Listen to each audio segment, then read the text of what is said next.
में बहुत स्वागत है आपका। बंगाल में कुर्बानी को लेकर कलकत्ता हाईकोर्ट का बड़ा फैसला आया है। हाईकोर्ट ने सार्वजनिक जगहों पर गाय और भैंस समेत अन्य जानवरों की कुर्बानी पर बैन का आदेश दिया है।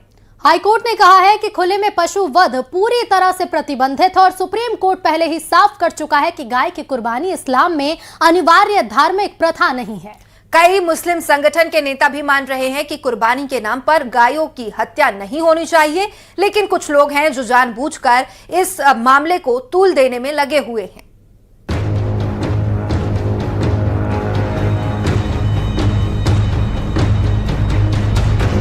बकरीद से पहले कुर्बानी को लेकर बवाल मचा हुआ है। ये बवाल विधायक हुमायूं कबीर के बाद और आगे बढ़ गया, लेकिन अब कलकत्ता हाईकोर्ट का बड़ा फैसला आया। हाईकोर्ट ने सार्वजनिक जगहों पर गाय और भैंस समेत अन्य जानवरों की कुर्बानी पर सख्त टिप्पणी की। हाईकोर्ट ने कहा कि खुले में पशु वध पूरी तरह प्रतिबंधित है और सुप्रीम कोर्ट पहले ही साफ कर चुका है कि गाय की कुर्बानी इस्लाम में अनिवार्य धार्मिक प्रथा नहीं है। अदालत ने राज्य सरकार से कुर्बानी के लिए पर्याप्त व्यवस्था सुनिश्चित करने को कहा है, यानी कोर्ट ने ये साफ कर दिया है कि खुले में कुर्बानी नहीं होगी और प्रतिबंधित पशुओं की भी कुर्बानी नहीं होगी। ये बवाल इसीलिए भी ज्यादा बढ़ गया है क्योंकि बाबरी मस्जिद बनाने वाले विधायक हुमायूं कबीर ने गौकशी को लेकर जो बयान दिया था, उसने चिंगारी का काम किया। चलिए आपको सुनाते हैं हुमायूं कबीर ने क्या कहा था। कुर्बानी तो होना ही चाहिए। ये 1400 साल से ज्यादा टाइम से सारा इंडिया नहीं है, सारा देश का विश्व का जो मुसलमान है सब लोगों को वो कुर्बानी पशु कुर्बानी देते हैं। कुर्बानी का अलग एक महत्व है, वो कुरान का निर्देश है। जितने को पास कुर्बानी देने का हिम्मत है, पैसा है, तो उनको वो करना ही चाहिए। कई मुस्लिम संगठन के नेता भी मान रहे हैं कि कुर्बानी के नाम पर गायों की हत्या नहीं होनी चाहिए, लेकिन बंगाल में कुछ लोग हैं जो जानबूझकर इस मामले को तूल देने में लगे हैं। उधर हिंदू संगठनों ने ये साफ कर दिया है कि गाय की कुर्बानी नहीं होगी। और इसमें अंदाजा लगता है कि पॉजिटिव कोई राय आएगी। ये तो जबरदस्ती पुलिस वाले रोक रहे हैं। पुलिस को पता भी नहीं कानून में क्या है। देखिए, नेगेटिव आया, मुसलमान कोशिश करेंगे कानून मानकर कुछ करें।